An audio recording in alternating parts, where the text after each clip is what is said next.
Meu filho apontou para mim diante do juiz e gritou: "Essa velha só sabe gastar o que não merece." Ele exigia toda a herança que meu marido havia me deixado em testamento. O juiz assentiu com a cabeça e a advogada do meu filho sorriu com arrogância. Eles já sentiam o gosto da vitória.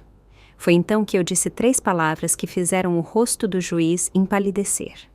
Estou diante do juiz, meus dedos tremendo sobre a mesa de madeira escura. Meu filho, Rodrigo, aponta o dedo para mim como se eu fosse uma estranha. Como se não fosse eu quem passou noite sentada ao lado da cama dele quando ele tremia de febre.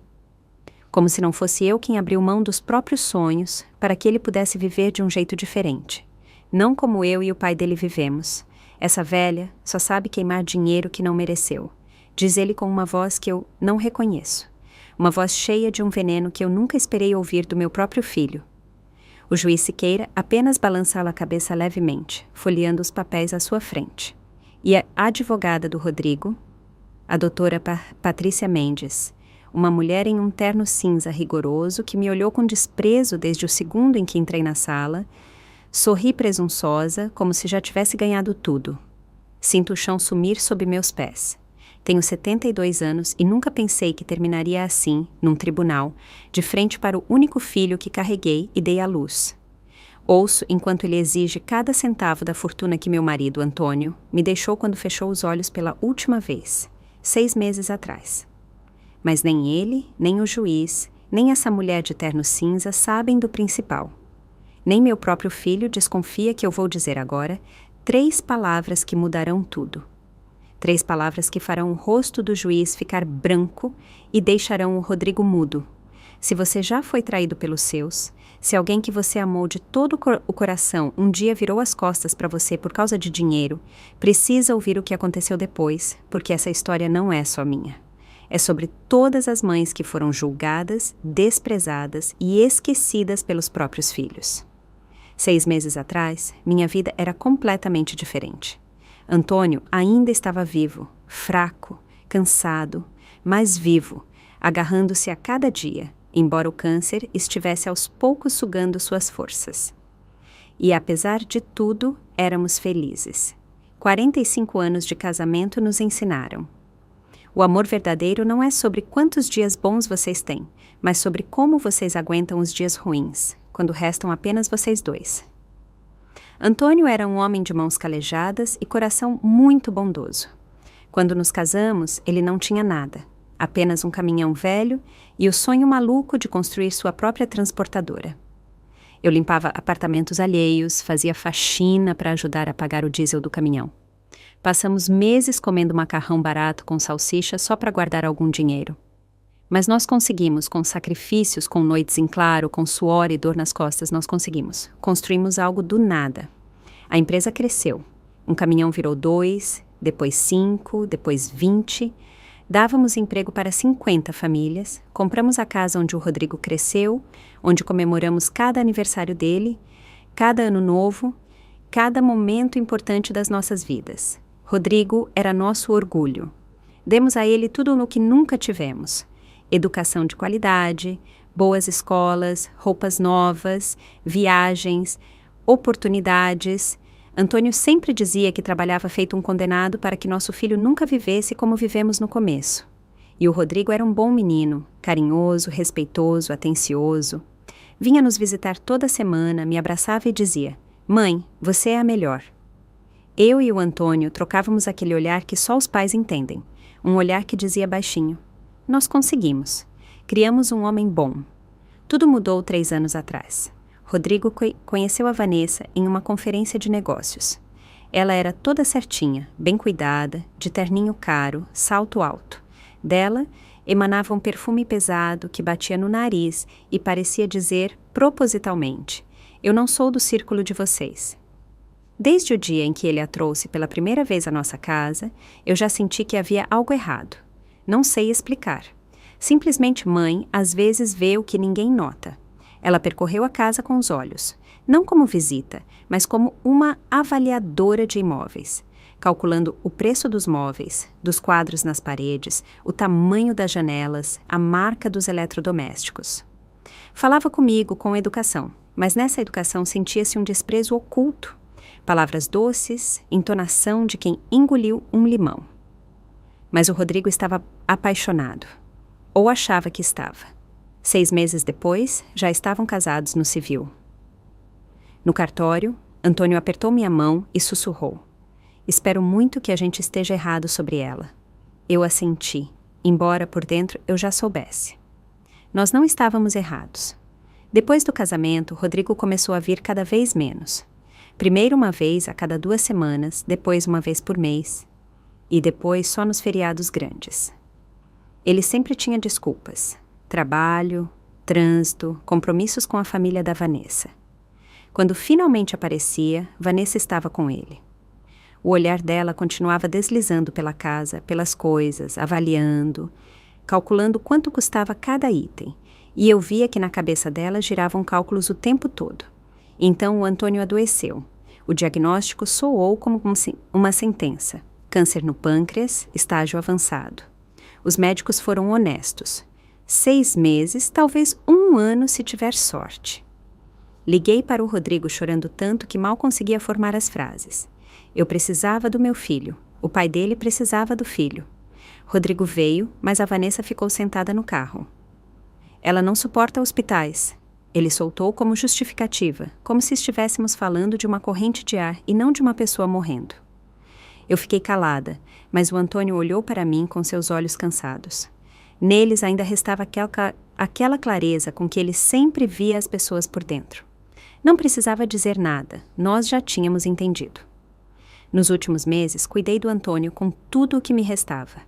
Dava os remédios, dava banho quando ele já não conseguia levantar, lia seus livros favoritos, ficava sentada ao lado nas noites em que ele se contorcia de dor, segurava a mão dele como um dia ele segurou a minha na maternidade depois que o Rodrigo nasceu. O Rodrigo vinha, mas cada vez menos, sempre com a Vanessa, sempre com pressa, olhando para o relógio, dizendo que não podiam demorar. Negócios. Vanessa ficava eternamente esperando no carro ou num café próximo. A morte do pai para eles acontecia em algum lugar entre temos que passar ali e estamos atrasados. 2 semanas antes de morrer, Antônio me chamou no quarto e pediu com a voz fraca. Ligue para a doutora Helena, por favor, urgente.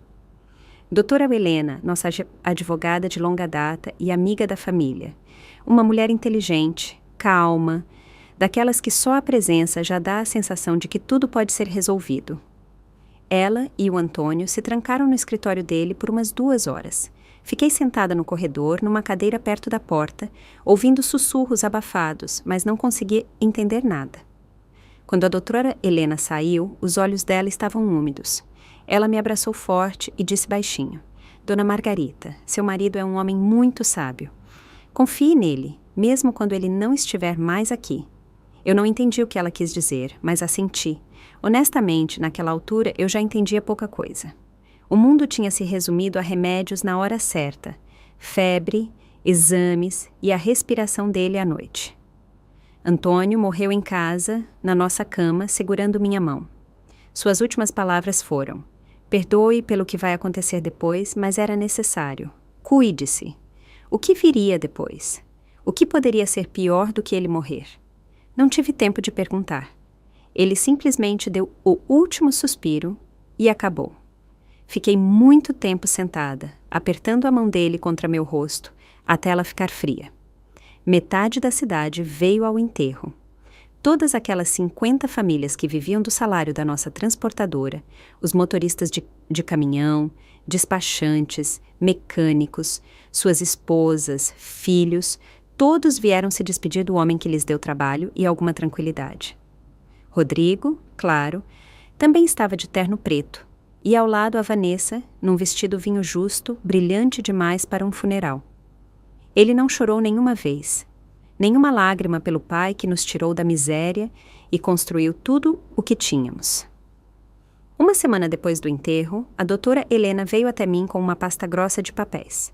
Sentamos no mesmo sofá onde eu e o Antônio víamos filmes, discutíamos o futuro e envelhecíamos de mãos dadas. Dona Margarita, preciso ler o testamento do Antônio, disse ela, suave, mas firme. Assenti, me preparando para ouvir o que já imaginava. O que poderia ter ali? A casa, a empresa, as contas, tudo para mim. E depois da minha morte, para o Rodrigo. Tudo lógico. Mas havia algo mais. Aquilo que o próprio Antônio escreveu à mão nas últimas páginas do testamento. A doutora Helena lia devagar, como se cada palavra fosse um tijolo pesado. Todo o meu patrimônio, participação na empresa transportadora Oliveira, imóveis e contas bancárias devem ser transferidos para a administração fiduciária da minha esposa, Margarita Oliveira, até o momento que ela julgar adequado. Meu filho, Rodrigo Oliveira, receberá sua parte da herança somente quando demonstrar o caráter, a honestidade e o respeito que tentei ensinar a ele a vida toda. Eu paralisei. Como assim? Consegui perguntar. A doutora Helena olhou bem nos meus olhos. Isso significa que o Antônio viu o que a senhora não queria ver. Ele amava muito o Rodrigo, mas não confiava nas pessoas ao redor dele. Essa formulação protege tudo o que vocês dois construíram. E tem mais uma coisa. Um ponto especial que ela não leu em voz alta naquele momento. Tem mais uma parte, disse ela apenas. Mas sobre ela ainda é cedo. O Antônio escreveu tudo de forma muito rígida para o caso de o Rodrigo ir longe demais. Vamos torcer para não chegar até esse ponto. Não perguntei mais nada, não queria acreditar. Quando 3 dias depois, o Rodrigo veio para a leitura oficial do testamento, ele ouviu apenas que eu controlaria tudo e que ele receberia o dele quando chegasse a hora. Vi o rosto dele se contrair, vi a Vanessa apertar os lábios até ficarem brancos. Mas, naquele momento, eles ficaram calados. Tentei seguir a vida. A casa sem o Antônio parecia vazia, ecoava. Cada canto lembrava ele. A caneca favorita dele continuava na cozinha, onde ele a deixou na última manhã em que ainda conseguiu andar. No armário pendia a camisa dele. Eu não tinha coragem de tirar. Tinha medo de que, junto com ela, eu tirasse ele também. À noite, às vezes acordava e instintivamente esticava a mão para ele, mas encontrava apenas o lençol frio. Rodrigo parou de vir completamente. Quando eu ligava, ele sempre tinha coisas para fazer. Mãe, tô atolado. Mãe, temos planos. Mãe, semana que vem, prometo. Mas a semana que vem nunca chegava.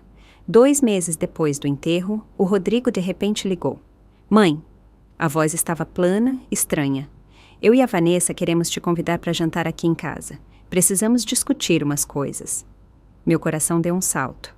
Achei que talvez o filho finalmente quisesse consertar a relação, que a morte do pai o tivesse feito pensar. Assei a torta de maçã favorita dele, a mesma que eu fazia desde a infância. Fui até eles com a torta nas mãos, como uma pequena esperança de que ainda pudéssemos ser uma família. A Vanessa abriu a porta, não sorriu. Entre, disse secamente, saindo da frente. O apartamento deles parecia uma foto de revista. Móveis caros, modernos, tudo branco, cinza e preto, brilhante, frio. Nenhuma foto de família na parede. Não era assim que eu imaginava a casa do meu filho. O Rodrigo estava na sala com uma taça de vinho. Oi, mãe. Ele nem levantou para me abraçar. Coloquei a torta na mesa de centro. Ninguém tocou nela a noite toda. O jantar foi pesado. A Vanessa quase não falava comigo, só me lançava olhares perfurantes de vez em quando. O Rodrigo comia em silêncio, encarando o prato como se tentasse ler as respostas ali. Tentei falar de coisas simples, do trabalho, de como eles estavam aguentando após a morte do Antônio. E foi então que a Vanessa soltou o garfo no prato com força, fazendo o metal tinir. Na verdade, é justamente sobre a herança do Antônio que queríamos falar. Meu coração apertou. Sobre o dinheiro? Perguntei, fingindo não entender. Não se faça de ingênua, Margarita. A voz dela era fria como gelo, como se eu tivesse 5 anos e estivesse levando uma bronca.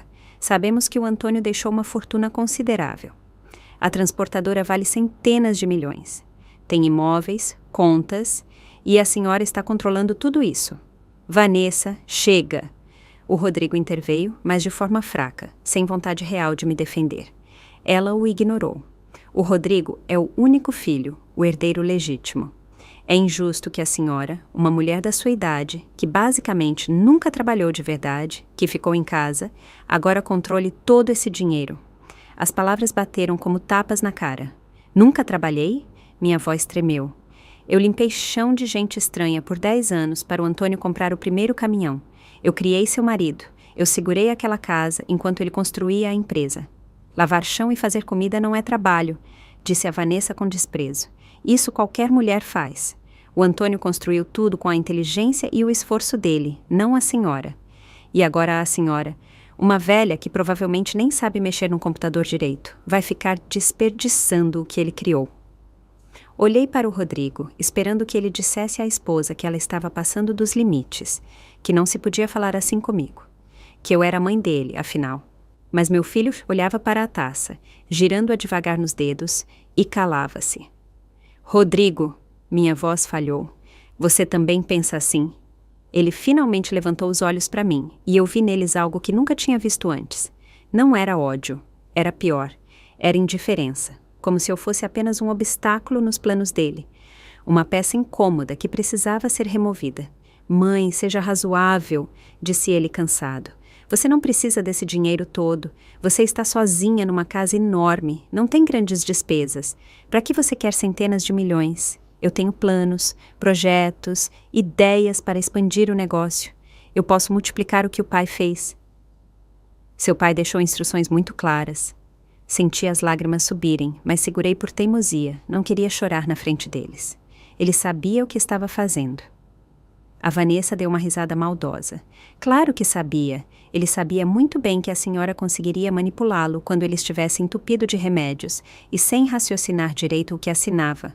A senhora convenceu ele a passar tudo para o seu nome. Levantei tão rápido que a cadeira quase virou. Não vou ouvir isso. O Antônio teve clareza total até o último dia e ele escreveu tudo isso para proteger o negócio dele. Proteger de quem? Gritou a Vanessa, levantando-se também. Do próprio filho? A senhora é uma mulher egoísta e manipuladora, Margarita, uma sanguessuga que passou a vida nas costas do marido e agora quer agarrar tudo o que ele ganhou. Saí do apartamento deles com o coração despedaçado em migalhas. Nem levei minha torta, ficou lá intocada, como um símbolo mudo de que eles não queriam nada de mim, exceto o dinheiro. Dirigi para casa chorando tanto que quase não enxergava a estrada. As palavras da Vanessa zuniam na minha cabeça. Sanguessuga, manipuladora, velha que vai gastar tudo. Mas o pior nem foi isso. O pior foi que o Rodrigo não ficou do meu lado nenhuma vez naquela noite. Meu próprio filho permitiu que me humilhassem na casa dele e ficou calado. À noite, não dormi. Sentei na cama onde dormi 45 anos ao lado do Antônio, olhando para a foto dele no criado mudo. Por que você fez isso? Perguntei num sussurro para o sorriso dele na foto. Por que colocou essas condições no testamento? Você sabia que isso ia acabar assim. Mas fotos não respondem. Os mortos guardam seus segredos. As semanas seguintes foram um inferno silencioso. O Rodrigo ligou apenas uma vez para pedir desculpas pelo comportamento da Vanessa. Pelo menos foi assim que ele chamou, mas as palavras soavam estranhas, ensaiadas. Mãe, ela se exaltou, dizia ele. Não queria falar aquilo. Mas entenda a nossa posição também. Precisamos desse dinheiro. Temos planos, investimentos. Você não pode ser tão egoísta e prender tudo só porque o pai colocou no seu nome. Seu pai colocou no meu nome por um motivo, respondi. Senti que dentro de mim, no lugar da dor, começava a crescer algo duro, feito pedra. E quando chegar a hora, você vai receber o seu, mas não assim. O Rodrigo suspirou pesado. E quando vai ser essa hora? Quando você tiver 90 anos? Quando eu já for velho demais para aproveitar alguma coisa? Isso não é justo, mãe. Ele bateu o telefone sem nem se despedir. Fiquei muito tempo com o aparelho na mão, ouvindo o sinal de ocupado, como se fosse o eco do meu coração se partindo. Eu ainda não sabia que os verdadeiros golpes do destino estavam por vir e que, nos papéis que o Antônio deixou, estava escondida uma verdade depois da qual não haveria mais volta. Tentei me distrair. Percebi que se eu desmoronasse agora, a empresa pela qual o Antônio viveu a vida toda também desmoronaria. Comecei a ir mais ao escritório, a entender os papéis, os contratos, tudo o que antes dependia dele. A doutora Helena quase não saía do meu lado. Sentava junto, explicava pacientemente os números, os relatórios, mostrava onde estavam os pagamentos, para que servia cada contrato. E quanto mais a gente cavava, mais claro ficava. O Antônio fazia tudo com tanto cuidado que dava para colocar num livro didático. Cada documento no lugar, cada contrato com explicação, cada papel com assinatura e data. A empresa estava firme, como uma casa com uma boa fundação. Mas, junto com essa tranquilidade, tropeçamos em algo que me fez sentir um frio na espinha. Em uma das pastas, vi comprovantes de transferência estranhos, valores de 2 milhões, 3, 1 milhão e meio de reais. E na descrição, com a letra cuidadosa do Antônio, empréstimo pessoal Rodrigo, confidencial. Havia vários pagamentos desses nos últimos 2 anos. O que é isso? Minha voz falhou traiçoeiramente. A doutora Helena suspirou fundo. Isso é o que o Antônio não teve tempo de contar para a senhora. Ele cobria regularmente as dívidas do Rodrigo. Dizia que era temporário, que o filho ia criar juízo. Por que ele não me contou nada? Eu segurava os comprovantes e minhas mãos tremiam. Porque ele conhecia a senhora, dona Margarita, respondeu ela com calma. Sabia que pelo filho a senhora venderia tudo. Hipotecaria a casa, entregaria a empresa, só para salvá-lo. O Antônio tentou proteger a senhora da verdade do mesmo jeito que protegia a empresa. Por isso escreveu o testamento com essas condições. Ele viu o que a senhora não queria ver. Naquela noite não fui para casa. Sentei no escritório do Antônio, fechei a porta e fiquei muito tempo apenas sentada na cadeira dele. O cheiro da loção pós-barba dele ainda estava no ar. Na mesa estavam a caneta, os óculos, o bloco de anotações. Tudo como era, só ele não estava. Comecei a mexer devagar nas pastas, envelopes, cartas antigas. Entrei no computador dele, olhei e-mails, arquivos que ele guardava numa pasta separada. Em algum lugar entre papéis de negócios, encontrei um envelope branco simples com meu nome. A letra dele, mas já trêmula. Abri com cuidado, como se houvesse algo vivo ali dentro. Minha querida Margarita, se você está lendo isso é porque eu já parti. E, muito provavelmente, o Rodrigo começou a te pressionar por causa do dinheiro. O que vinha a seguir era o que eu, até o último momento, não queria nem imaginar. Antônio escreveu que o Rodrigo tinha problemas sérios dos quais eu não fazia ideia. Ele jogava. Primeiro em cassinos online, depois em casas de apostas reais, sites de apostas esportivas. As dívidas cresciam. 2 anos, escreveu Antônio. Eu paguei calado por ele. 3 milhões, depois 5. Eu esperava que ele acordasse, que entendesse para onde aquilo estava indo. Mas toda vez que eu cobria uma dívida, meses depois aparecia outra. A Vanessa sabia de tudo. Mais do que isso, segundo o Antônio, ela não o parava, ela o incentivava. Ela mesma tinha empréstimos, dívidas no cartão de crédito, financeiras. Eles se casaram não só por amor. Precisavam de dinheiro e olhavam para ele como um cofre sem fundo. Em algum momento, Antônio percebeu que se continuasse pagando tudo, afundaria a empresa junto, e parou. Parou de dar dinheiro e sentou para escrever o testamento. Não te contei antes, escreveu ele, porque te conheço. Você correria para vender tudo até o último centavo, só para tirar o Rodrigo dessa. Mas tem gente que não quer ser salva, eles só querem mais e mais.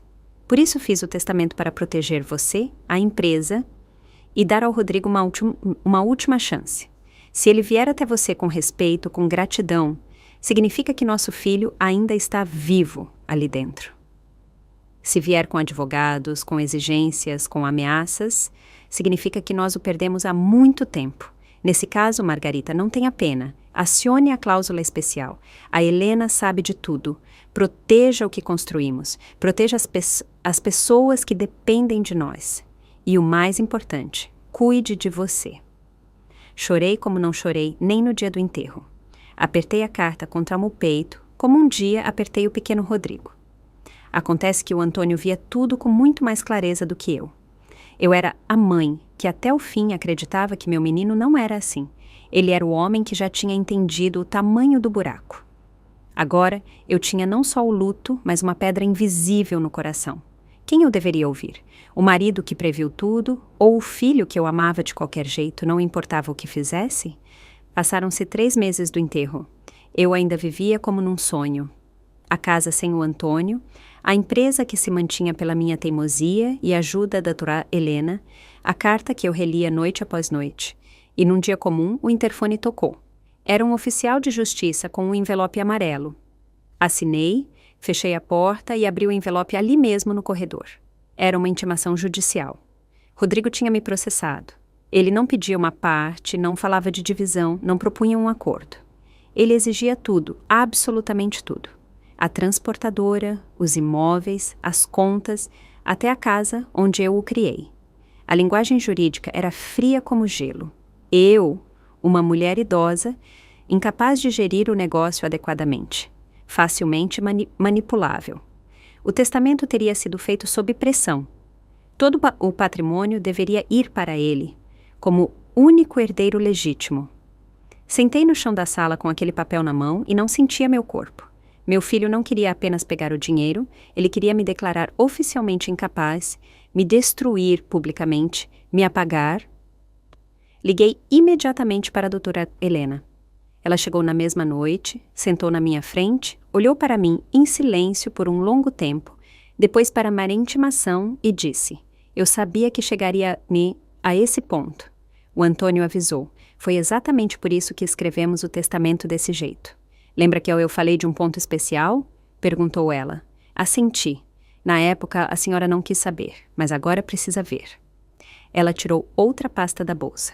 O Antônio escreveu isso ele mesmo e foi muito duro. Ela abriu o documento, achou o trecho e leu em voz alta. Se meu filho, Rodrigo Oliveira, entrar em disputas jurídicas com minha esposa, processá-la, tentar declará-la incapaz ou de qualquer outra forma tentar, através da lei, privá-la da herança, ele automaticamente e irrevogavelmente perde qualquer direito sobre o meu patrimônio. Em todos esses casos, todos os ativos permanecem inteiramente à disposição da minha esposa, Margarita Oliveira, e ela terá o direito de fazer com eles o que julgar necessário. Vender, doar ou distribuir de outra forma para a preservação de nossa vida e obra em comum. Depois dessas palavras, um silêncio pesou na sala. Só ouvia o tic-tac do relógio na parede. Quer dizer que... Consegui falar com dificuldade.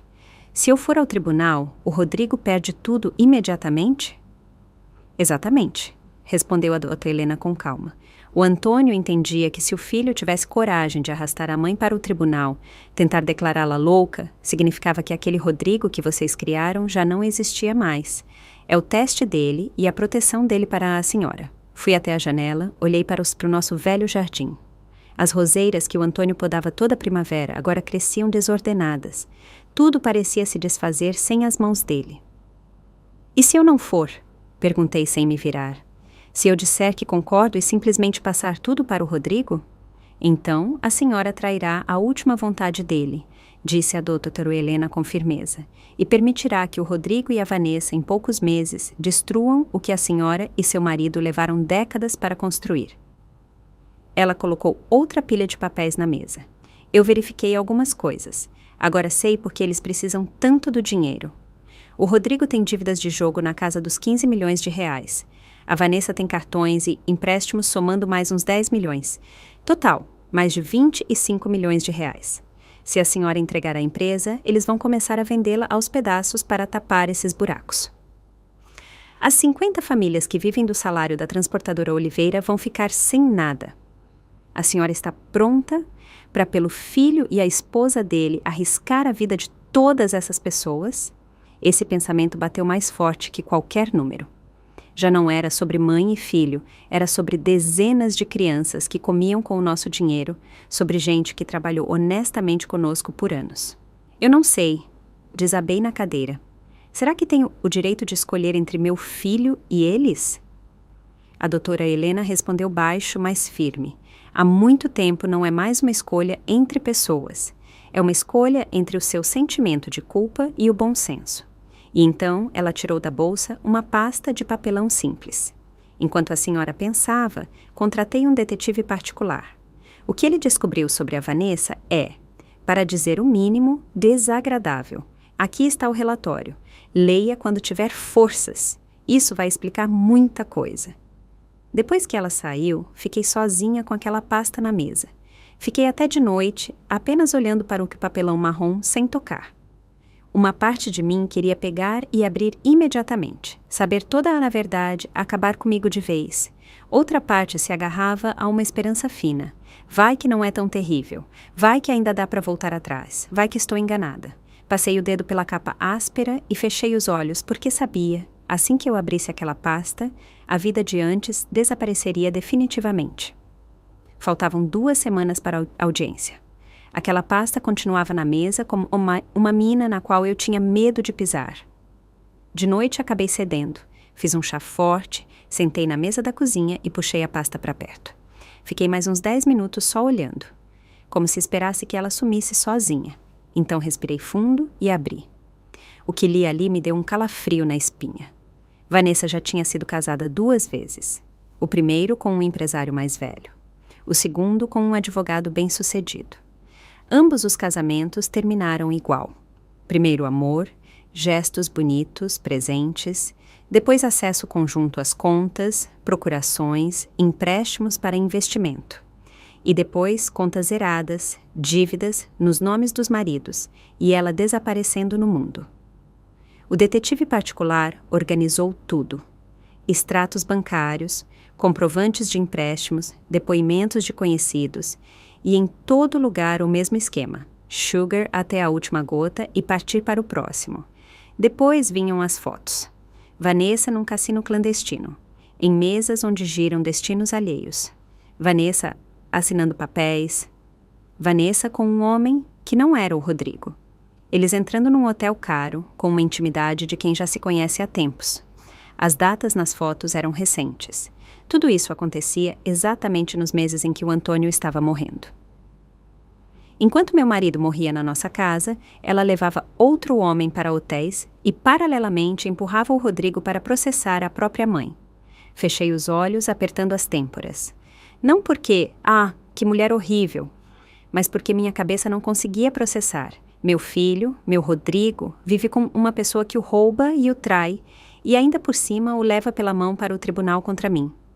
Uma pergunta me torturava: contar ao Rodrigo a verdade sobre a Vanessa ou deixar a vida ensinar essa lição a ele?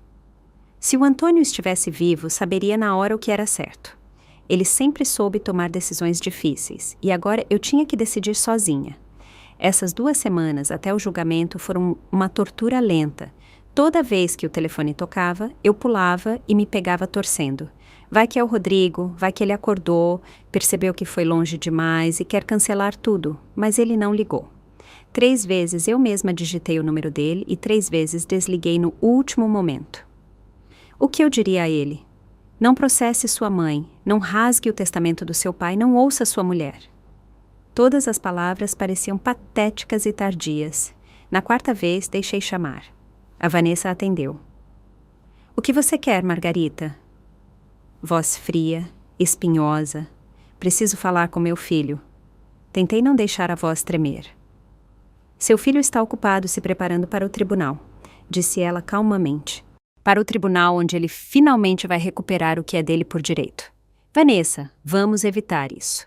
Eu mesma me surpreendi com o quão baixo soou o meu pedido. Não precisa chegar a esse ponto. Podemos sentar, conversar como gente, como família. Ela riu curto e com maldade. Família. Vocês deixaram de ser família no dia em que a senhora decidiu se apropriar do dinheiro que deveria ser do Rodrigo. Nos vemos no tribunal, velha. E prepare-se para perder tudo. Ela desligou. Fiquei um tempo com o telefone na mão, ouvindo o sinal mudo. Naquele minuto, os últimos restos de esperança simplesmente viraram pó. Não tinha volta. O Rodrigo fez a escolha dele. Agora, eu tinha que fazer a minha.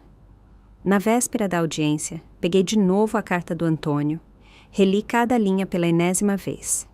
Dessa vez não chorei. Em vez disso, surgiu uma calma estranha por dentro. Como se o quebra-cabeça finalmente tivesse se montado. Ele previu tudo, escreveu tudo, passou tudo para mim. E agora só restava cumprir a vontade dele ou traí-la. Tudo bem, disse em voz alta, olhando para a foto dele. Já que você confiou isso a mim, vou fazer como você pediu. Vou manter o que construímos juntos, e o Rodrigo que responda pelas decisões dele. Naquela noite, pela primeira vez em meses, dormi mais ou menos bem. Acordei cedo, sem despertador. Fiquei sentada na beira da cama, me escutando. O coração batia calmo, as mãos quase não tremiam. Vestia um vestido claro com um brilho suave de pérola. Antônio sempre dizia que eu ficava digna e bonita nele. Me maquiei com cuidado, não para esconder a idade, mas para mostrar que uma mulher de 70 e poucos anos pode ter aparência alinhada e confiante. Olhei no espelho. O reflexo mostrava uma mulher que viveu 45 anos com um único homem, levantou um negócio do zero junto com ele, pariu e criou um filho, sobreviveu à morte do marido e ainda estava de pé. Essa mulher não era nem fraca, nem louca, nem incapaz. E decidi que era exatamente essa versão de mim que eu mostraria hoje. A doutora Helena passou para me pegar cedo. No carro, repassamos mais uma vez o que nos esperava. O Rodrigo vai tentar te pintar como velha e inadequada, dizia ela calmamente.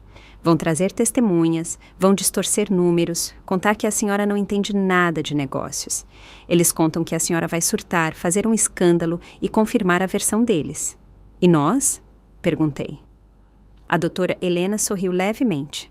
E nós vamos deixar que eles mesmos se enterrem. Deixe que falem, que mostrem quem são. E quando chegar a sua vez, a senhora conta a verdade com calma. E eu mostro ao juiz aquilo que o Rodrigo nem imagina, o texto completo do testamento. O prédio do fórum era grande e frio. Colunas altas, degraus de pedra, corredores longos onde os passos ecoavam. Chegamos adiantadas, meia hora antes do horário. Sentei num banco de madeira perto da sala e esperei. O tempo se arrastava denso como mel. Pessoas passavam para lá e para cá, alguém sussurrava, alguém folheava papéis e eu olhava para a porta com a placa e só pensava numa coisa. Em algumas horas tudo estará decidido. E então eu os vi. Primeiro entrou o Rodrigo, terno preto, camisa branca, gravata. Se eu o encontrasse assim na rua, nunca pensaria que era meu menino. Rosto duro, estranho. Não era aquele garoto que um dia se aninhava em mim e dizia: "Mãe, você é a melhor." Atrás dele, a Vanessa. Vestido claro, quase creme, saltos altos cujo som ecoava no piso de mármore. No rosto, um sorriso vitorioso de quem tem certeza de que já está tudo no bolso. Eles passaram por mim como se eu fosse um móvel. Rodrigo nem virou a cabeça. Como se a mulher que limpou o chão por ele, segurou a mão dele na infância e passou noites ao lado da cama dele, nunca tivesse existido. Pouco depois chegou a advogada deles. Alta, rigorosa, de terno escuro, cabelo preto curto e uma pasta de couro pesada na mão. Apresentou-se com um tom profissional. Advogada de sucessões, doutora Patrícia Mendes. Apertou minha mão. Fria, firme, avaliadora. No olhar dela lia-se: a senhora é um obstáculo, e eu sou a pessoa que remove esse obstáculo. Senti minhas palmas gelarem, mas não demonstrei. Doutora Helena tocou minha mão discretamente, como se lembrasse: estamos prontas? Alguns minutos depois, o oficial de justiça saiu da sala e anunciou em voz alta: todos de pé, o juiz está entrando.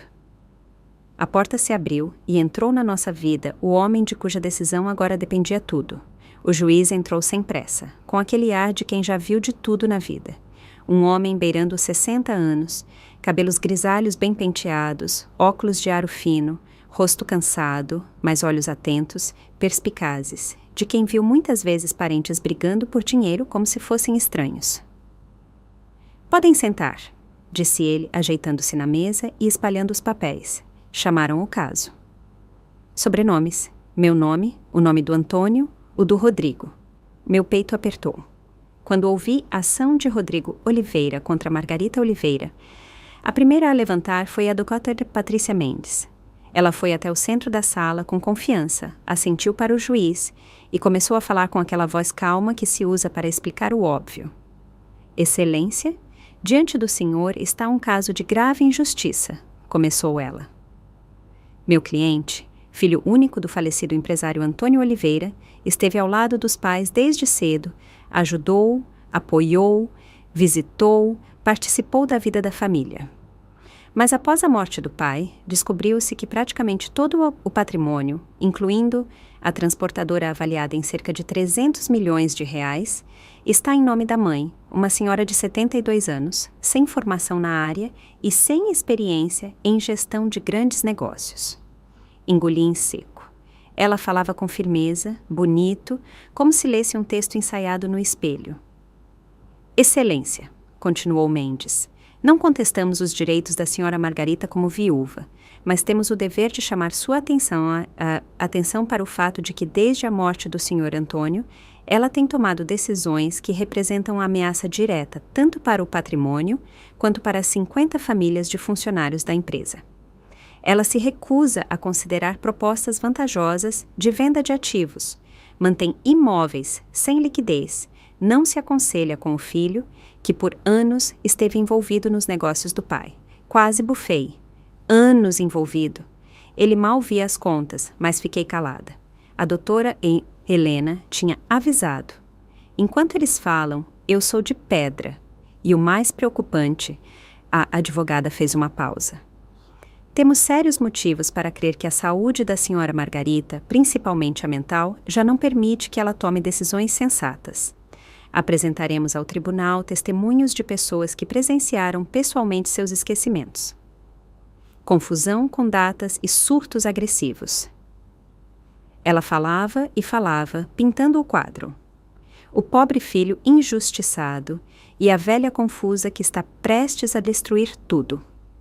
Quando ela terminou a introdução, o juiz assentiu. Podem chamar as testemunhas. O primeiro a entrar foi um homem de terno. Apresentou-se como consultor financeiro que colaborou por muitos anos com o Antônio. Eu nunca o tinha visto na vida. Ele contou calmamente como o Antônio reclamava do estado da esposa, dizia que ela estava esquecendo tudo, confundia documentos, mal entendia de dinheiro e que estava muito preocupado que após sua morte ela não daria conta e afundaria tudo. Eu ouvia e só pensava de onde ele saiu e quanto pagaram a ele. Diga, perguntou a doutora Patrícia.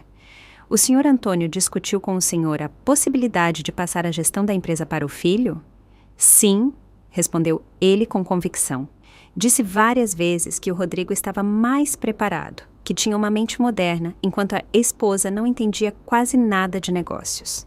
Apertei os punhos com tanta força que as unhas cravaram na palma. A doutora Helena levantou-se. Excelência, permita-me uma pergunta à testemunha. O juiz assentiu. Cite, por favor, disse Helena com firmeza. Pelo menos um contrato ou documento em que o senhor conste como consultor da transportadora Oliveira. O senhor tem contrato de prestação de serviço, notas fiscais, pagamentos em seu nome, qualquer papel oficial confirmando que o senhor teve qualquer relação com a empresa do meu cliente. O homem gaguejou por um segundo. Eu trabalhava como consultor independente, por meio de conhecidos. Nós, excelência, interrompeu Helena, não temos nenhum documento confirmando as palavras dele, nem na contabilidade, nem nos e-mails, nem nos pagamentos. Esse homem não consta em lugar nenhum. O juiz olhou questionador para a doutora Patrícia. A senhora tem alguma prova de que essa testemunha realmente lidava com o falecido? Excelência, a advogada deu de ombros levemente. Eram consultorias em caráter particular. Nem todos esses serviços são formalizados. O juiz franziu a testa. Certo, avaliarei esse depoimento em conjunto com os demais. Prossiga. O consultor mentiu mais um pouco sobre a memória fraca e as queixas do marido sobre a esposa. E na minha cabeça, tudo os unia. Mentiroso, mentiroso, mentiroso. Depois dele vieram mais 2 testemunhas. Uma conhecida distante da Vanessa contou como eu supostamente agi de forma agressiva. Um colega do Rodrigo reclamou que eu me confundia nas conversas, não lembrava do que falavam comigo. Eu já nem tentava pegar os detalhes. Todas as histórias eram como cópias carbono. Eu era a louca, o Rodrigo o pobre sofredor. E então chegou a vez do filho. Quando anunciaram o nome dele, tudo dentro de mim despencou. Rodrigo levantou, caminhou até a tribuna com passo firme, levantou a mão, repetiu o juramento. Sentou-se e, pela primeira vez na manhã toda, olhou direto para mim. Nos olhos dele não havia arrependimento, nem dor. Havia uma mágoa densa e escura. Rodrigo, começou a doutora Patrícia suavemente. Conte ao tribunal sobre sua relação com sua mãe.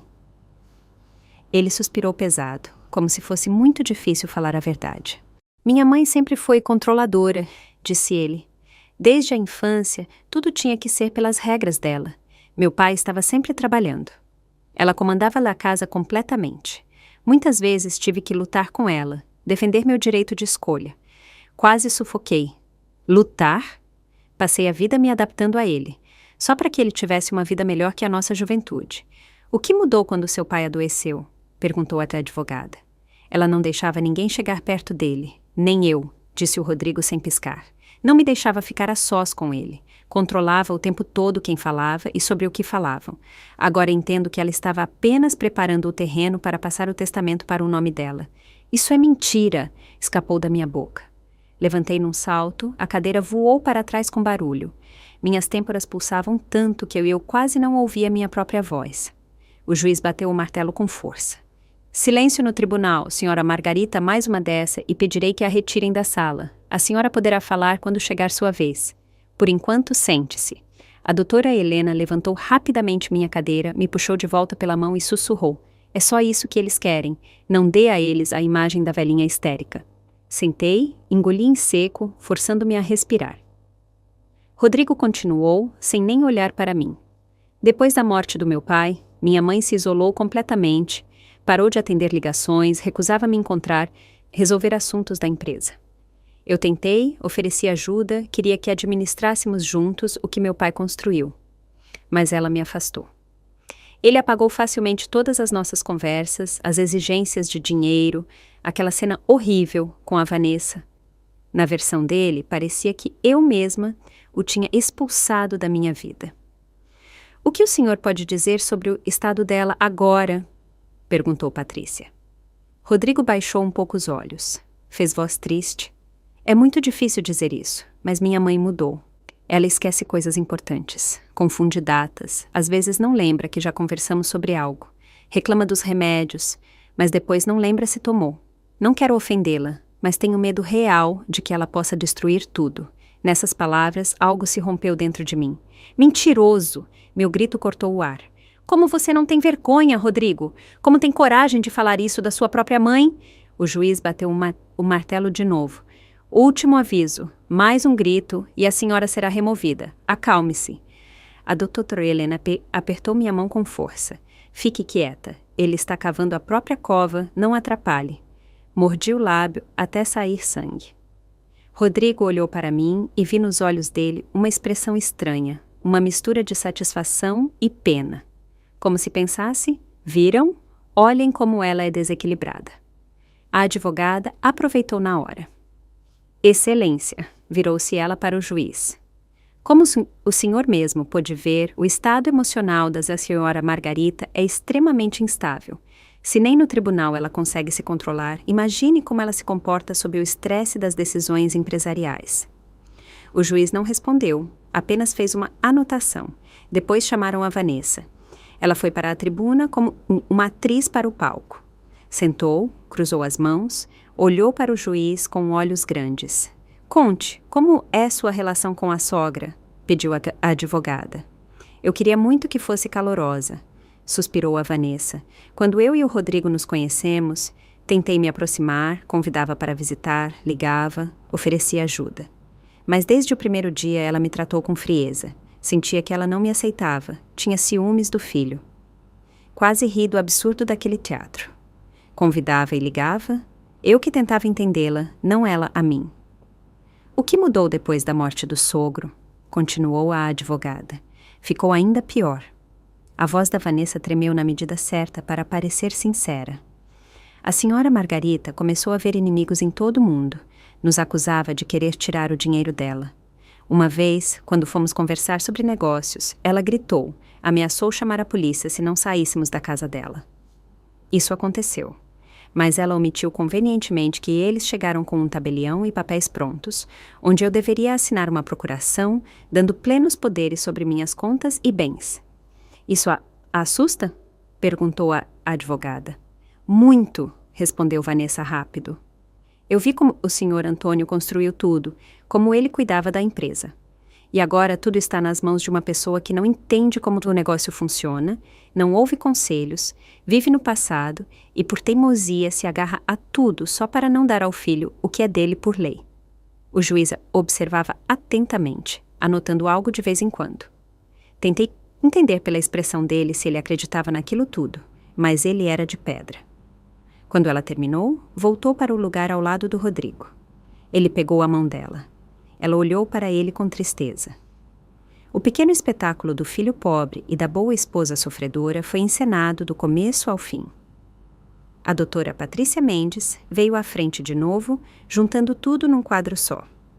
Excelência, hoje mostramos que a senhora Margarita Oliveira não tem experiência em gestão de grandes negócios, ignora a opinião do único herdeiro, comporta-se de forma emocionalmente instável. Com suas ações, já coloca em risco tanto a empresa quanto as famílias dos trabalhadores. Ela fez uma pausa dramática.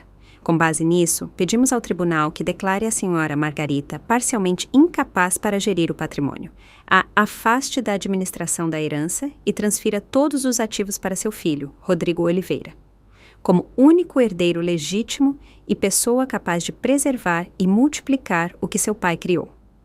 Um silêncio pairou na sala. Parecia que até o ar ficou mais denso. O juiz baixou os olhos para os papéis, folheou algumas páginas, confirmou algo com o secretário, depois levantou a cabeça e olhou na nossa direção. A defesa tem algo a dizer? A doutora Helena levantou-se calmamente. Sim, excelência, temos o que dizer, mas primeiro peço que ouça a própria senhora Margarita. Ele assentiu. Tudo bem, a ré pode ir à tribuna. Senti meus joelhos tremerem. O oficial chamou meu nome. Levantei, dei o primeiro passo e naquele momento entendi. Agora tudo vai virar. Fui até a tribuna como se atravessasse uma ponte estreita sobre um abismo. Pernas bambas, mãos suadas, coração na garganta. O oficial se aproximou. Fiz o juramento. Sentei. Na minha frente a mesa, o microfone, o juiz. À esquerda, o Rodrigo, sem levantar os olhos. Apresente-se, por favor, disse o juiz calmamente. Margarita Oliveira, 72 anos, respondi. Esposa de Antônio Oliveira, com quem vivi casada 45 anos, mãe do autor da ação, Rodrigo Oliveira. Respirei fundo e continuei antes de desabar. Estou aqui hoje porque meu único filho decidiu usar a justiça para tirar de mim tudo o que eu e meu marido construímos a vida toda e de quebra me declarar uma velha tola que não serve para nada. O juiz ergueu levemente a sobrancelha, mas não me interrompeu. O Rodrigo disse que eu nunca trabalhei. Virei-me na direção dele. Isso não é verdade. Por 10 anos eu limpei apartamentos alheios para o Antônio poder abastecer o primeiro caminhão dele.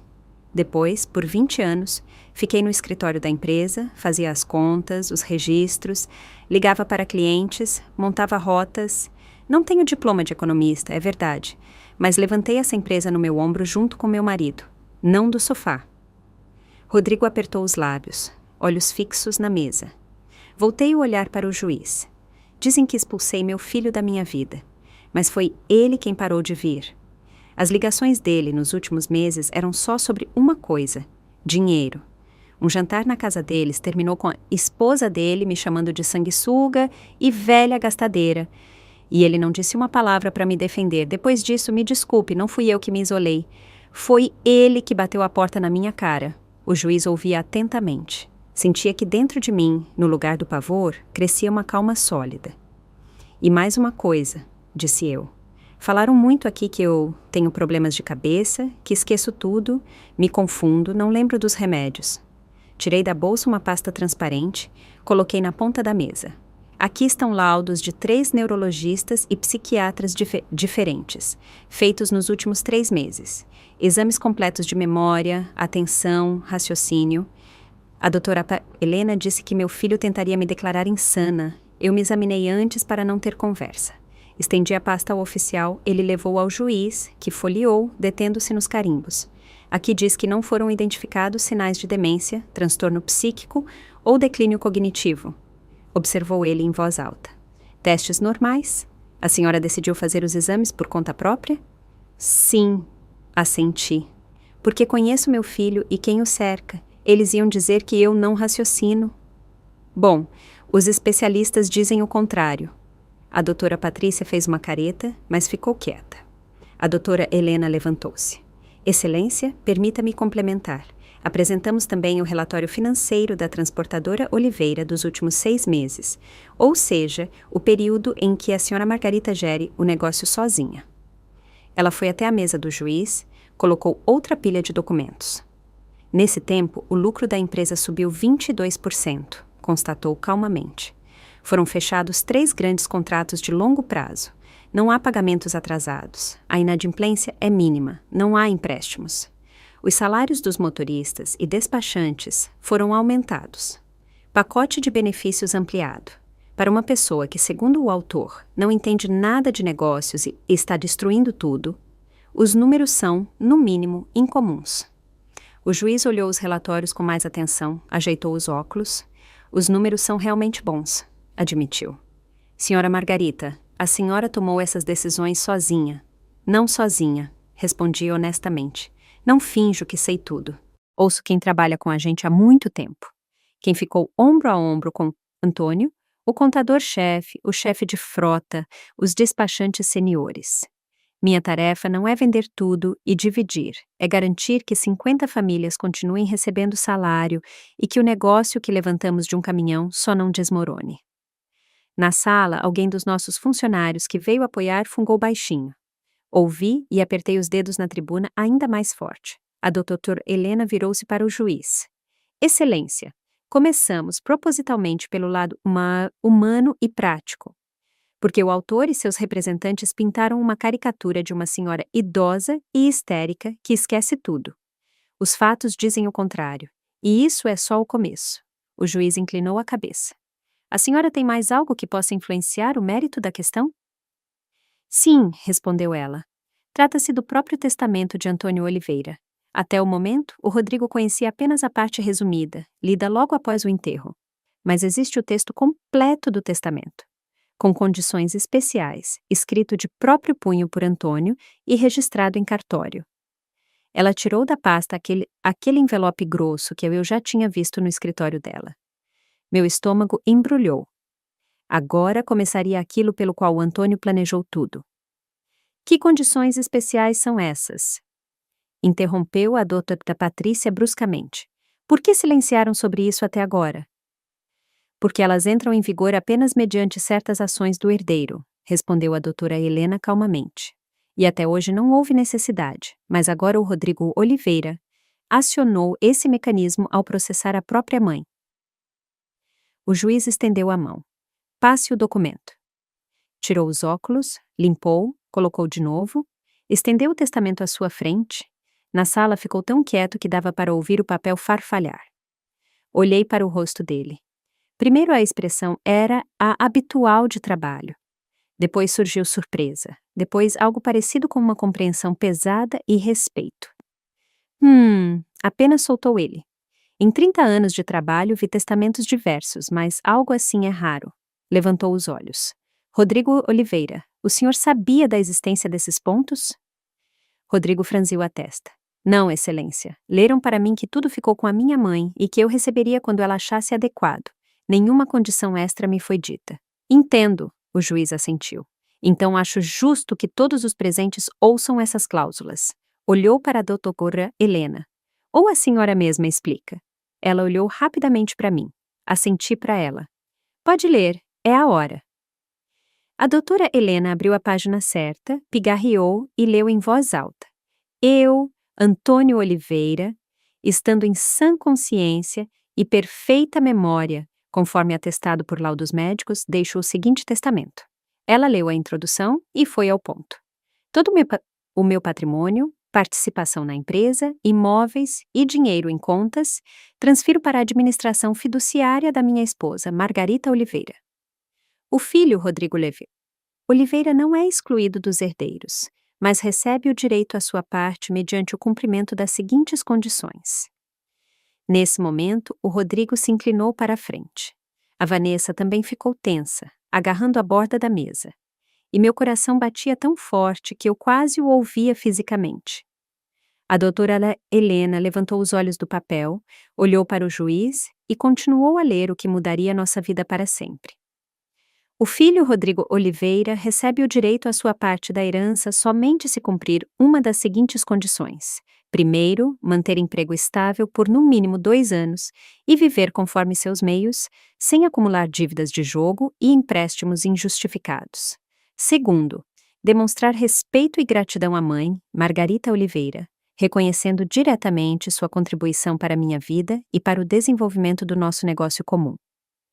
Terceiro, provar interesse real na preservação da empresa e no bem-estar de seus trabalhadores, e não apenas interesse material no valor dos ativos. Senti alguém se mexer na sala. Rodrigo empalideceu, sentou mais reto. Até o cumprimento de pelo menos um desses pontos, leu Helena, o filho não tem direito de dispor de qualquer parte do patrimônio, e todas as decisões cabem à minha esposa. Ela virou a página. Separadamente, continuou. Eu, Antônio Oliveira, estabeleço a seguinte cláusula especial. Se meu filho, Rodrigo Oliveira, entrar na justiça contra minha esposa, tentar declará-la incapaz, contestar seu direito de gerir o patrimônio ou de qualquer outra forma tentar, por vias judiciais, privá-la da herança, ele automaticamente e irrevogavelmente perde o direito a qualquer parte do meu patrimônio.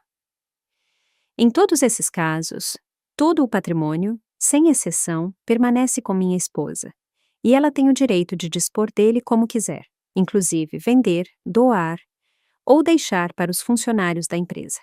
Este ponto é definitivo e não está sujeito à revisão. Quando ela terminou, o silêncio na sala era tanto que ouvi uma caneta clicar no canto. Rodrigo gaguejou. Isso não pode ser. Papai não faria isso.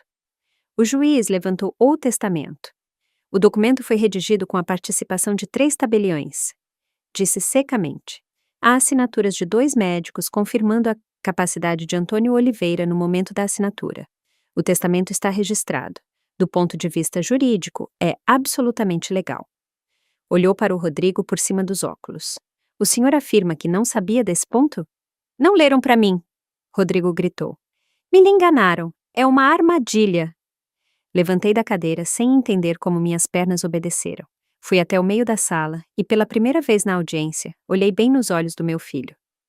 Era o momento pelo qual o Antônio escreveu cartas, redigiu papéis e sofreu nas noites em claro. Não sou herdeira, disse alto e claro, para todos ouvirem. As 3 palavras pairaram no ar como uma pancada em vidro. Até o juiz se inclinou para a frente. O que a senhora quer dizer, senhora Margarita? Perguntou ele mais suave. Isso mesmo. Respirei para não perder o ritmo. Não sou herdeira. Meu marido não me deixou riquezas como tentam pintar aqui. Ele me colocou como guardiã.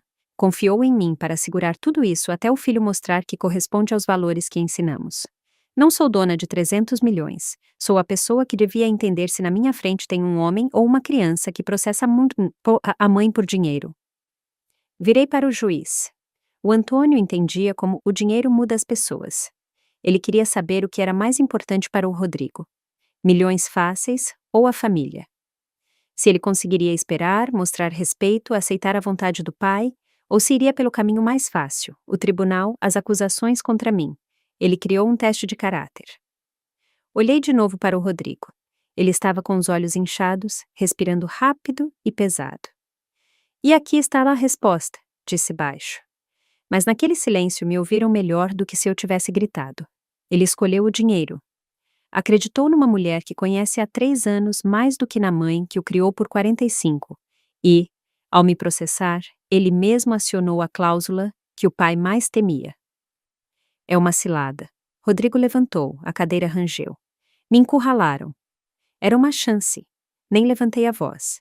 Uma chance de mostrar que você sabe ser grato e paciente.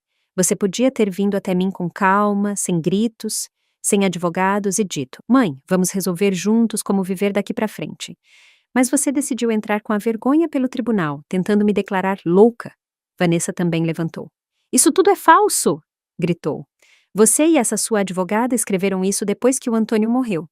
Falsificação. Complô. Exijo perícia. O juiz bateu o martelo.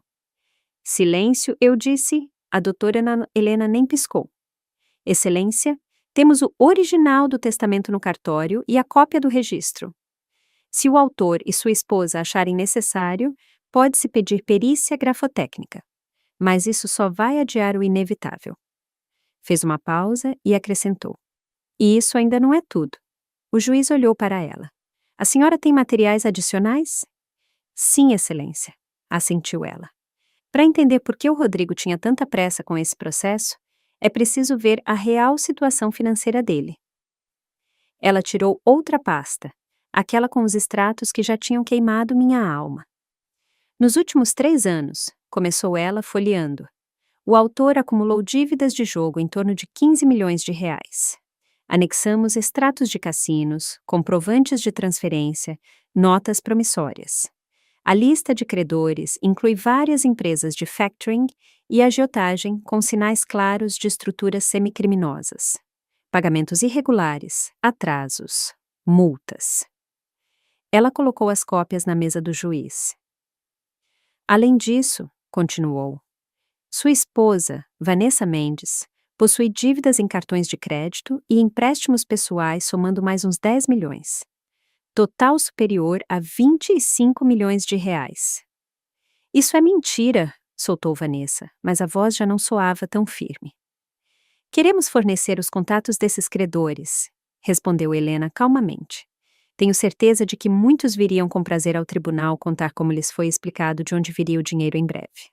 Temos gravações de telefonemas onde se diz claramente que todas as dívidas serão pagas assim que o Rodrigo receber a herança. O juiz franziu a testa, olhando os documentos.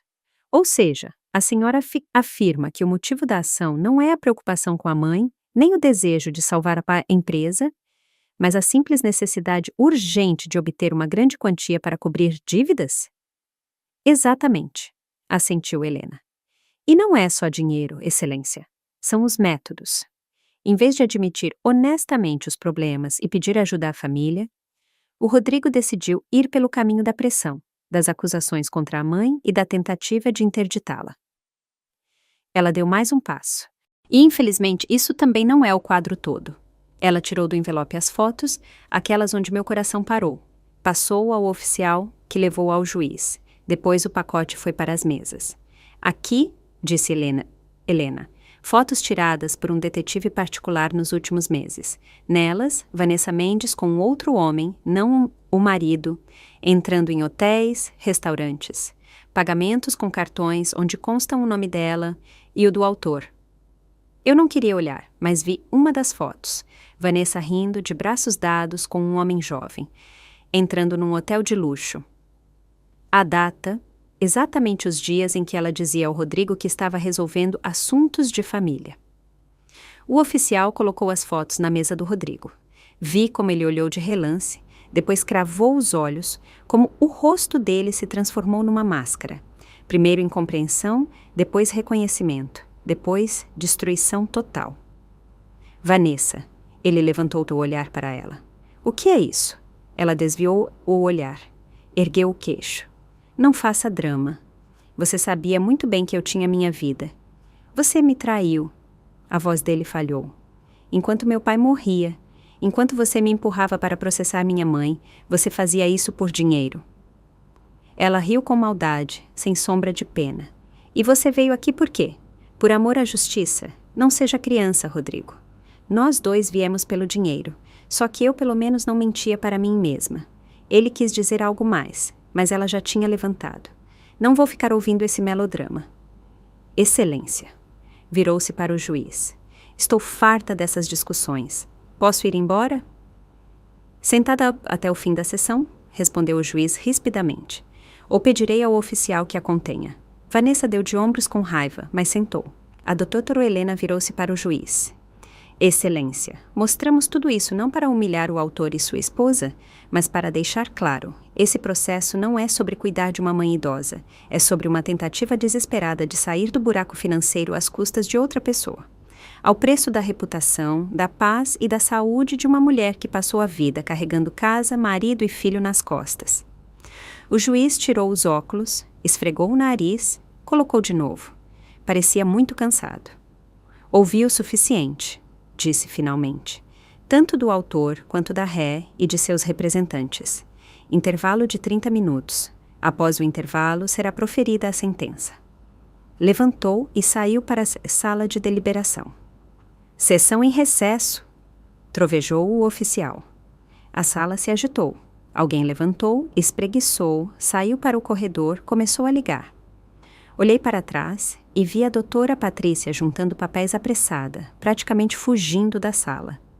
Estava claro que ela não queria mais o nome dela ligado àquele caso. Vanessa levantou rápido, pegou a bolsa e correu para a saída, mas o Rodrigo agarrou o braço dela. Você não vai a lugar nenhum agora, disse baixo com uma voz assustadora. Você vai olhar isso até o fim, pelo menos uma vez na vida. Ela puxou o braço. Não te devo nada. Culpa sua ter me ouvido. Eu só te empurrei para no que você já queria. Ela se soltou e saiu quase correndo da sala. Os saltos ecoaram no mármore. Rodrigo ficou sozinho na mesa, cercado de fotos, extratos, sua própria assinatura no processo contra a mãe. Ele estava sentado, encarando aqueles papéis, e dava para ver como ele rachava por dentro, trinca por trinca. Eu olhava para ele e entendia. Agora, nessa meia hora antes do juiz voltar, decide-se não só o destino da empresa e do dinheiro, mas tudo o que restou da nossa família.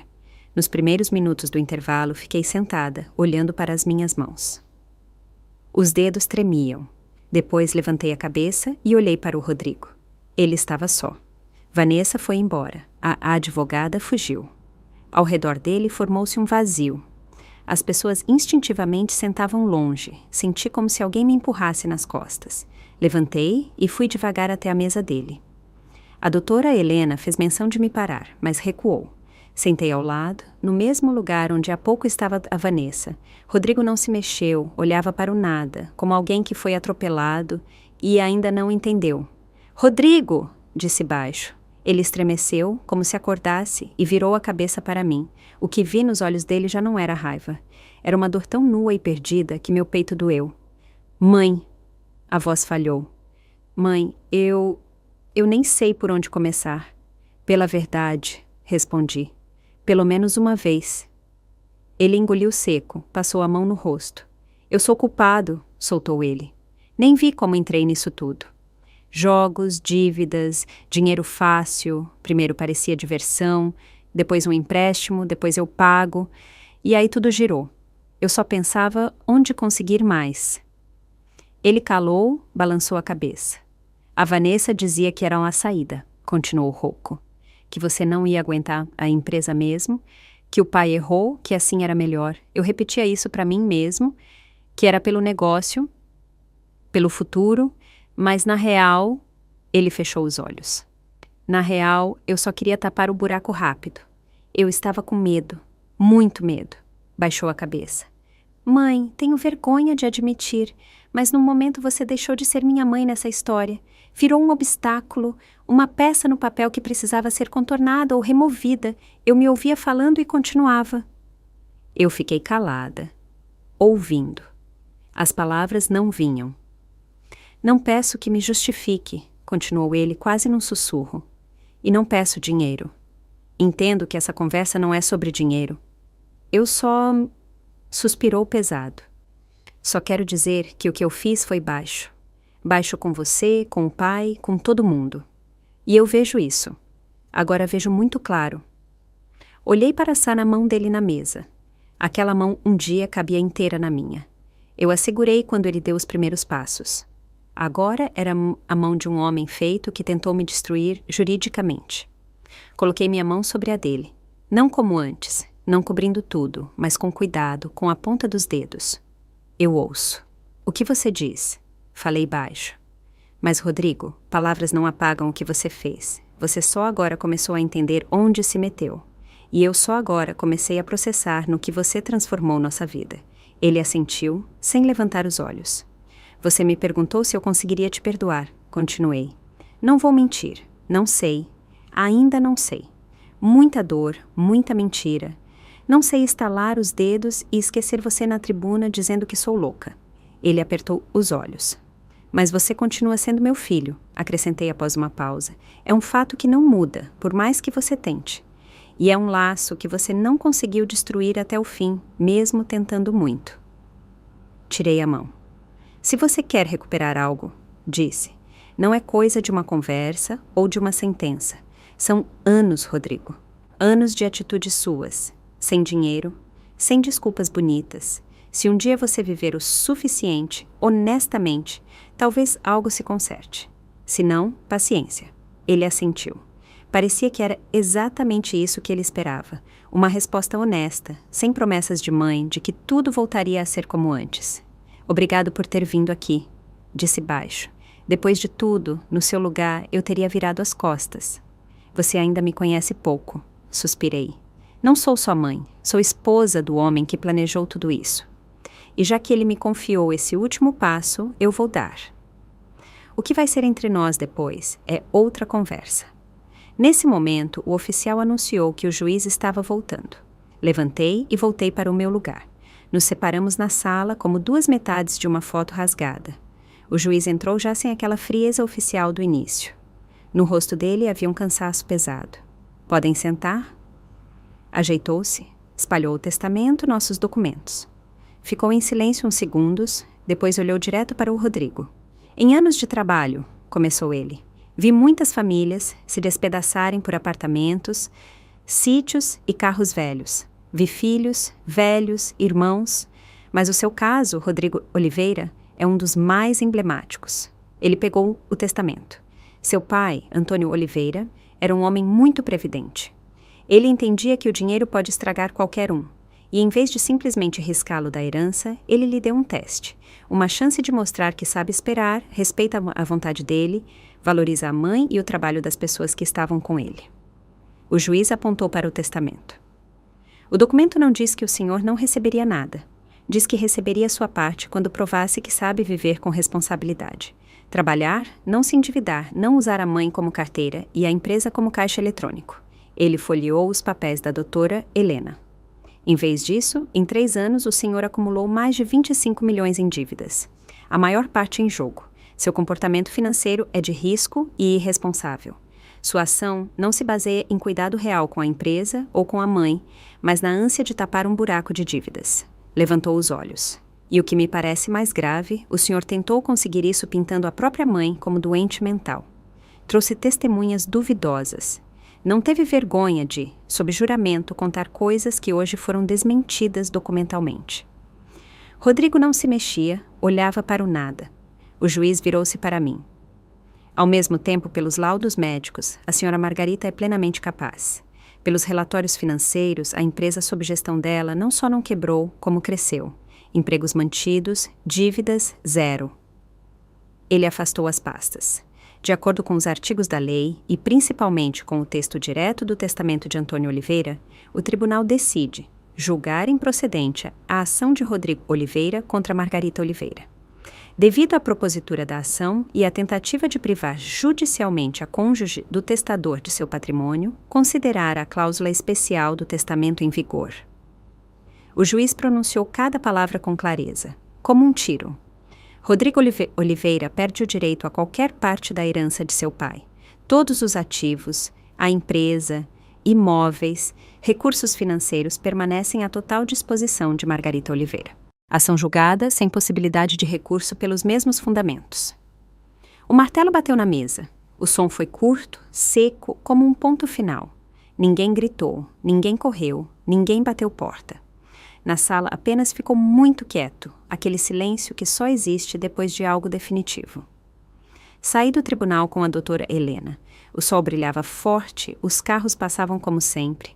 As pessoas seguiam suas vidas, e só dentro de mim a sensação era de que o mundo tinha mudado de lugar. A senhora fez tudo como ele pediu, disse Helena, pondo a mão no meu ombro. O Antônio estaria orgulhoso.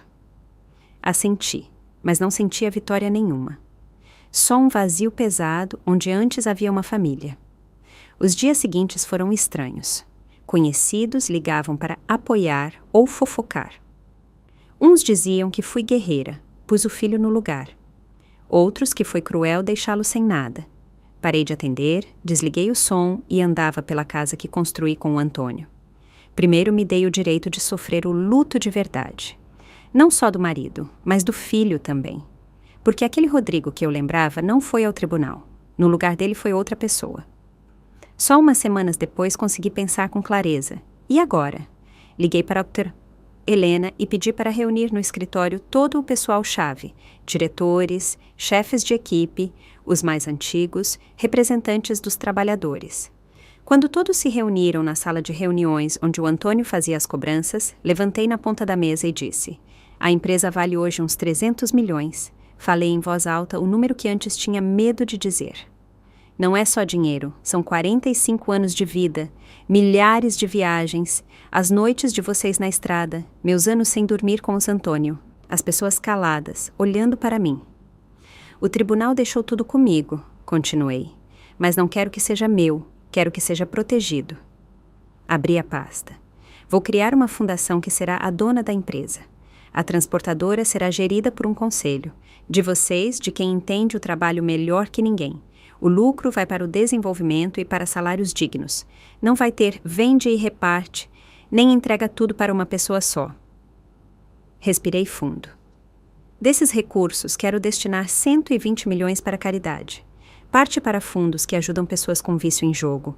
Parte para quem foi levado à dívida por golpistas, agiotas e afins. Não porque sou santa, mas porque não quero que outras famílias passem pelo que passamos. Silêncio na sala. Alguém suspirou alto, alguém enxugou os olhos. O velho carregador, o seu Jorge, que começou com a gente menino, levantou a mão. E a senhora, dona Margarita? O que sobra para a senhora? Sorri inesperadamente. Para mim fica a casa e o suficiente para viver tranquila, respondi. Não tenho mais 20 nem 30 anos. Não vou comprar iates nem ilhas. Preciso de silêncio, remédios bons, umas idas a um hotel fazenda e poder olhar nos olhos das pessoas sem vergonha. O resto que trabalhe não para herdeiros, mas para quem suou aqui todo dia. O medo que ficou meses dentro de mim soltou um pouco. Vi nos olhos das pessoas não pena nem inveja, mas respeito quieto, sem palavras grandes. Passou um mês do julgamento. Numa noite, tocaram a campainha. Eu não esperava ninguém, mas fui abrir. Na porta estava o Rodrigo. Sem terno caro, de jaqueta comum e jeans. Mais magro, abatido. Olheiras fundas. Posso entrar? Perguntou baixo. Hesitei, depois dei passagem. Sentamos na sala, onde antes víamos filmes com o Antônio, comíamos pizza, ríamos. Agora sentávamos frente a frente como dois conhecidos que estragaram tudo há muito tempo. A Vanessa pediu divórcio, disse ele baixo.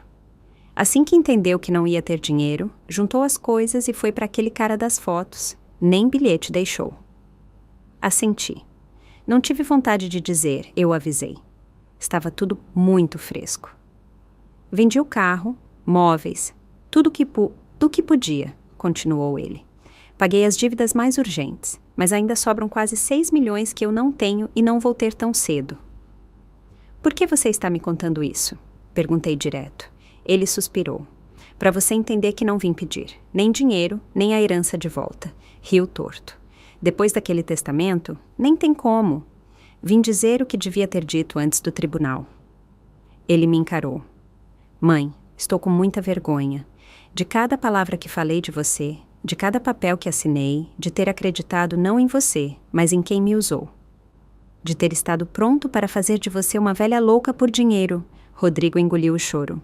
Eu sei que um desculpa não conserta isso, disse. E não espero que você me abrace e diga que esqueceu. Só queria que você soubesse. Eu vejo que fui um canalha e quero viver diferente daqui para frente. Olhei para ele longamente. Você ter vindo dizer isso já é um passo, respondi. Mas como te disse no tribunal, a mudança real não está nas palavras. A vida vai mostrar quem você vai ser. O homem que tropeçou e levantou ou que vai passar a vida culpando os outros. Ele assentiu. Consegui emprego de motorista. Acrescentou após uma pausa. Em outra empresa, não na nossa. Não se preocupe, consegui sozinho. Frete, estrada, começando do que o pai começou. Estou indo em grupos de apoio para viciados em jogo. Sei que talvez passe a vida pagando o buraco que cavei, mas... Baixou a cabeça. Pelo menos é honesto. Ficamos em silêncio um tempo. Você perguntou no tribunal se eu te perdoaria um dia, disse eu. Vou dizer assim, estou pronta para observar. O resto a gente vê. Por hoje chega de honestidade. Ele levantou, depois virou de novo. Mãe, mais uma coisa. O quê? Obrigado, disse ele baixo. Não por ter ganhado o processo, mas por não ter cedido quando eu exigi. Se eu tivesse pego aquele dinheiro, provavelmente eu já não estaria aqui.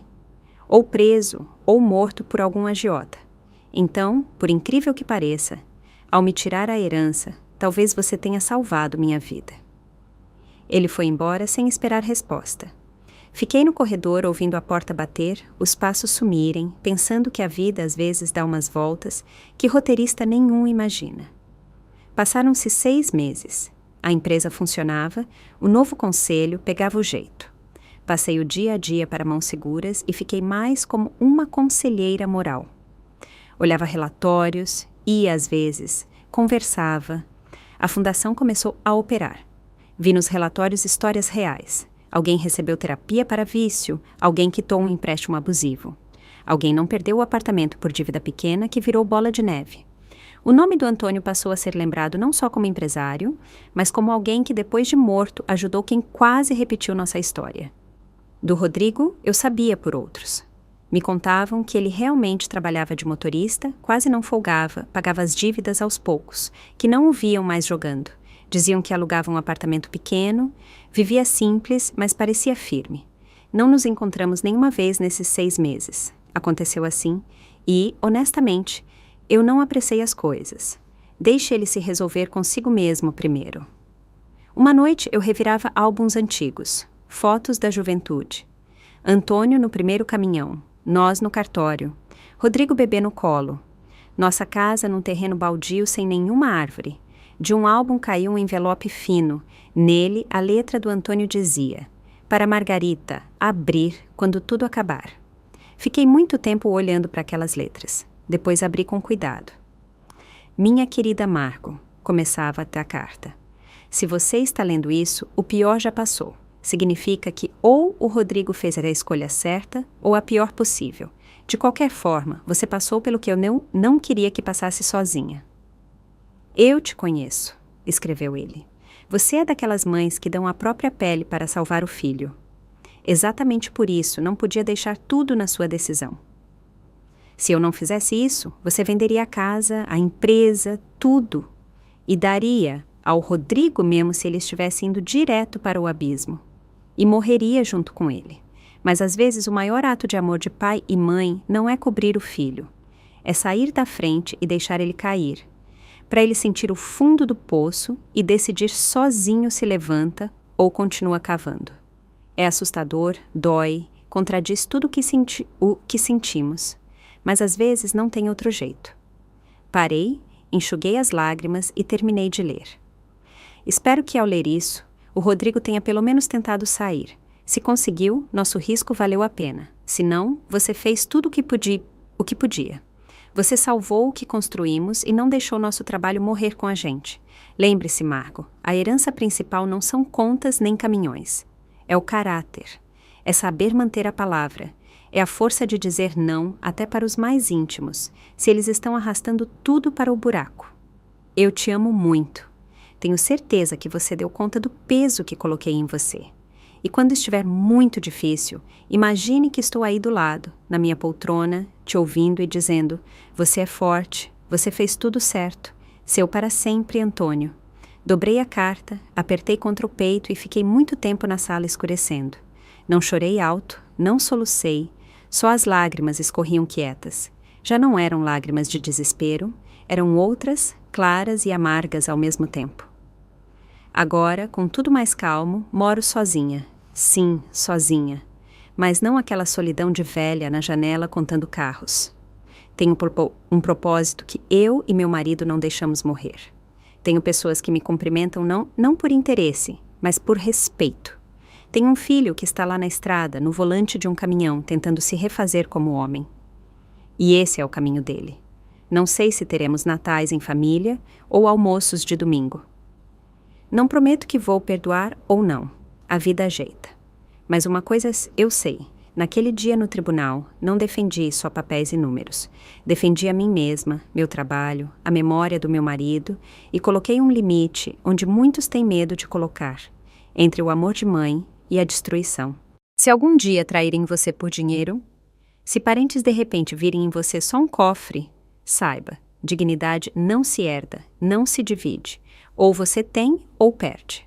Às vezes o amor verdadeiro não é aquele que perdoa tudo e abraça.